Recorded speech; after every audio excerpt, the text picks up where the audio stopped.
Bonjour à tous et bienvenue sur notre chaîne YouTube, la chaîne de Ligne Droite. Je vous invite à vous abonner à cette chaîne, à aimer, à partager, à commenter ces vidéos. C'est très important pour notre référencement et c'est une manière de nous soutenir. Merci à vous tous. Bonjour Richard.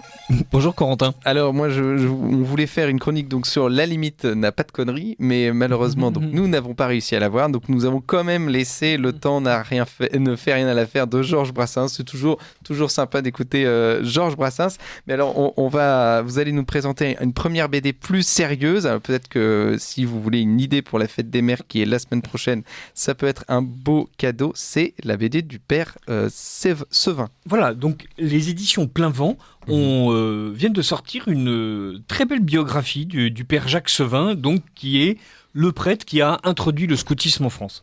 Et ce qu'il y a de fascinant, alors on va le dire très rapidement, il y a des biographies du père Sevin qui existent et qui reviennent en fait sur les relations un peu heurtées qu'il a pu avoir avec le mouvement scout en France.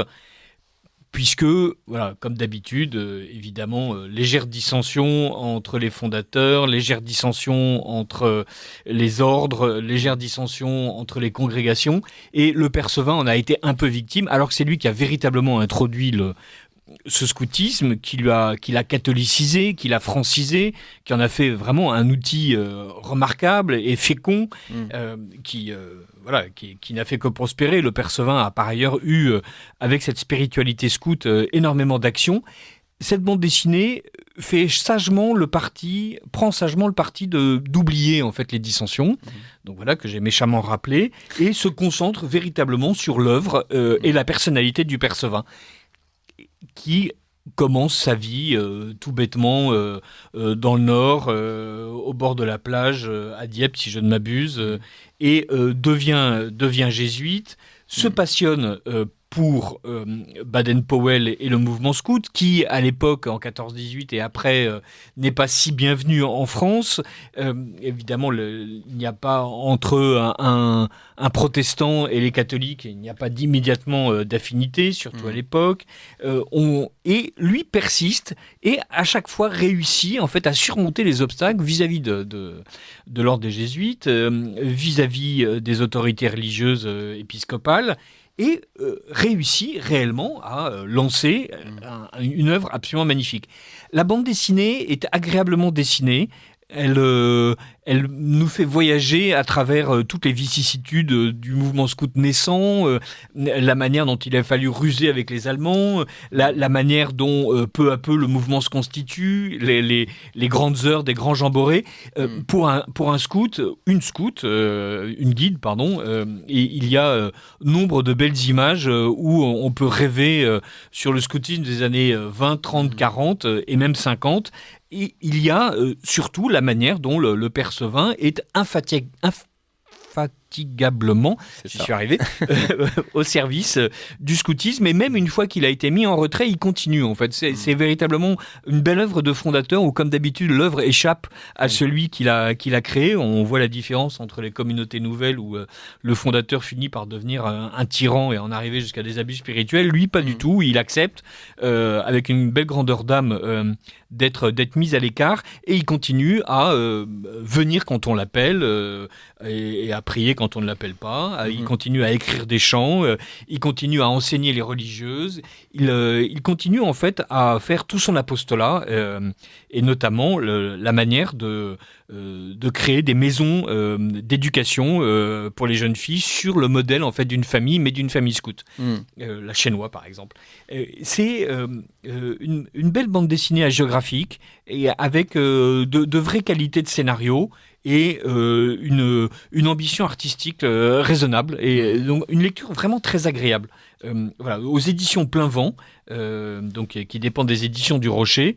Voilà, le père Jacques Sevin, aux sources du scoutisme catholique. Et pour ceux qui s'y connaissent comme pour ceux qui ne s'y connaissent pas, c'est un moment agréable. Et voilà, il y a autant de filles que de garçons. Donc effectivement, vous pouvez offrir ça à votre sœur, à votre mère, à votre tante, à votre fiancée, à votre femme. Si elle a été guide, elle trouvera son bonheur. Et si elle ne l'a pas été, mais qu'elle a l'heureuse chance d'être la mère de scouts et de guides, elle saura un peu mieux ce qu'ils vivent. Donc, père Jacques Sevin aux éditions Plein Vent, et donc un véritable modèle de de vie, le père Jacques Sevin. Oui. Et il y en a un autre qui est moins un modèle de vie, c'est Tse. Alors, ça, c'est une autre bande dessinée qui n'a rien à voir, et qui est une espèce de transposition de Phèdre dans l'Afrique au temps de Mobutu. Apollo et Bruno sont deux auteurs qui collaborent régulièrement.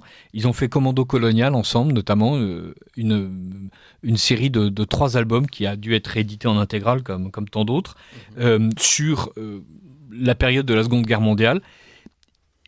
Apollo adore la culture populaire. Apollo vit en Afrique. Apollo a un sens très sûr de la narration en s'inspirant à chaque fois de ce qu'on appelle la littérature de genre. Donc voilà, western, science-fiction, série policière. Voilà, c'est pas la grande littérature, mais c'est une littérature avec de belles histoires. Après tout, Alexandre Dumas aussi racontait de très belles histoires. Et on peut difficilement expliquer que ce n'est pas de la grande littérature, sous prétexte que ce n'est pas du Modiano. Et Bruno, lui, est un dessinateur réellement virtuose.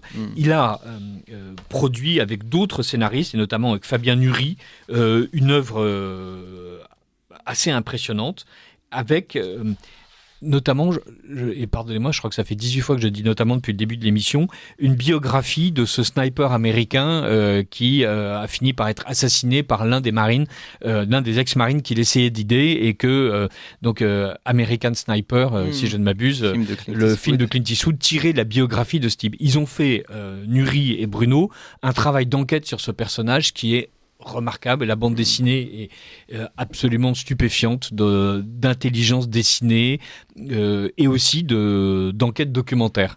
Là, avec Apollo, on retrouve le même esprit du documentaire, sauf qu'il est installé dans une fiction. Donc, Tse est un dictateur africain qui n'existe pas. C'est à la fois Mobutu, Bokassa, et c'est un mix de tous les dictateurs africains voilà, qui ont émergé après la colonisation, et qui, évidemment, sont des héros de l'indépendance, se transforment en dictateurs, finissent par opprimer, évidemment, le peuple. Et ce qu'il y a de remarquable dans cette histoire, c'est que Phèdre est là. C'est-à-dire, ce dictateur, Tse, a un fils qui s'appelle Hippolyte, il y a un personnage qui s'appelle Arissi, il y a la femme de Tse qui est amoureuse d'Hippolyte. On est véritablement à l'intérieur des 5 actes de Racine, et la bande dessinée est découpée d'ailleurs en 5 actes. Mais il s'agit surtout de raconter l'Afrique et de montrer à quel point ce continent, en fait, rejette l'Occident par nature et par son génie propre. C'est-à-dire, voilà, quand on essaye d'infliger la démocratie avec tout son grand appareil de valeurs et d'institutions, ça ne marche pas en Afrique. Quand on essaye d'instiller à tout prix des religions et surtout des religions séculaires, l'Afrique les rejette. Quand on essaye de plaquer l'Occident sur l'Afrique, ça ne fonctionne pas, parce que l'Afrique a une vitalité qui lui est propre, l'Afrique a un génie qui lui est propre, et c'est ce génie qui sourd peu à peu des pages, avec évidemment plusieurs symboles, comme le palais que Tse a fait construire sur une île déserte et qui peu à peu est envahi d'animaux sauvages, que d'ailleurs les serviteurs de ce dictateur qui est en fuite tuent pour pouvoir les vendre aux villageois, puisqu'il n'y a plus rien pour se nourrir. Il y a des scènes étonnantes, comme la première fusée africaine qui décolle et qui évidemment s'écrase. Et à chaque fois, tous ces éléments sont de vrais éléments. Il y a eu véritablement des programmes spatiaux africains. Il y a surtout une capacité à mêler le génie spécifique de l'Afrique à travers des personnages de sorciers qui rappellent évidemment Tintin, des personnages de génie des eaux, où à ce moment-là Bruno réussit à dessiner un peu comme David B en France ou Mike Magnola aux États-Unis. Il y a enfin une séquence tout à fait étonnante où des catcheurs africains luttent sur un ring, et on voit bien qu'il s'agit d'une métaphore en fait du dictateur, de la colonisation et de l'émergence, ou plutôt de la réémergence du vieux fétichisme.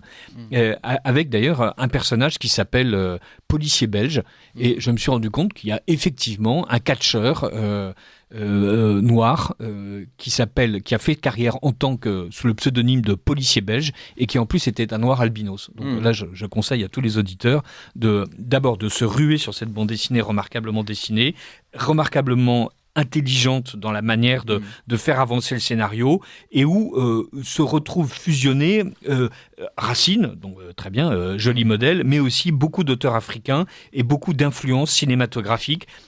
Bruno compose ses pages exactement comme un cinéaste fait voyager sa caméra. Il y a des travelling, il y a des montages ultra rapides, il y a une précision du dessin avec des aplats somptueux. C'est une très très belle bande dessinée et qui évidemment n'est ni de droite ni de gauche. Elle se contente de décrire en fait une folie sanguinaire et africaine qui reflète toutes les dictatures du monde, mais avec cette espèce de vitalité incroyable qui sourd des pages et de ce continent. Et merci beaucoup Richard de 16. On rappelle, vous êtes notre partenaire Valeurs Actuelles, et donc la BD s'appelle C aux éditions d'Argo. T'-Z-E-E.